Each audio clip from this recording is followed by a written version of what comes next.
আপনারা জানেন যে 1993 সালের 21শে জুলাই তৎকালীন যুব সভানেত্রী আমাদের বর্তমান বাংলার মুখ্যমন্ত্রী মমতা বন্দ্যোপাধ্যায় রাজপথে একটি মিছিলের ডাক দিয়েছিলেন এবং মহাকারণ ঘেরাও করার জন্য তিনি যাচ্ছিলেন। ঠিক সেই সময়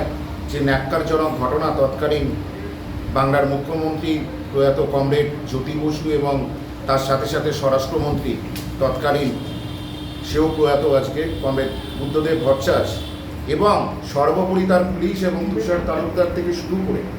তারা যেভাবে ন্যাক্কারজনক ঘটনা ঘটিয়েছিল এবং এই বাংলার বুকে প্রায় 14 জনকে হত্যা করেছিল, যার ভেতরে একজনের বডি আমরা আজও পাইনি, শনাক্তও করা যায়নি। কিন্তু তার সাথে সাথে আমরা এই 13 জন যাদের চিহ্নিত করতে পেরেছিলাম, সেই 13 জনের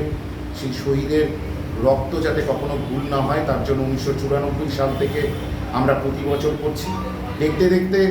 এবছর প্রায় 32 বছরে আমাদের পদার্পণ হলো এই 1993 সালের 21শে জুলাইয়ের এই ঘৃণ্য সব থেকে বর্বরচিত এই অধ্যায় সিপিএম সরকারের।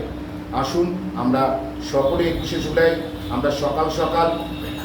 এবং আমরা ধর্মতলা যাই এবং সর্বোপরি আমাদের এবি ফর মমতাদি এই গ্রুপ থেকেও আমরা তো প্রত্যেকেই থাকছি, এবং শুধু গ্রুপের নয়, বাংলার প্রতিটা জেলার থেকে আসুন আমরা সকলে সকাল সকাল আমরা যাই এবং একসঙ্গে আমরা এই 13 জন শহীদকে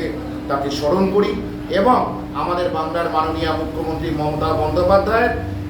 আগামী বিধানসভা নির্বাচনের আগে তিনি যা যা বলে দেবেন সেই পথ ধরে চলি। নমস্কার।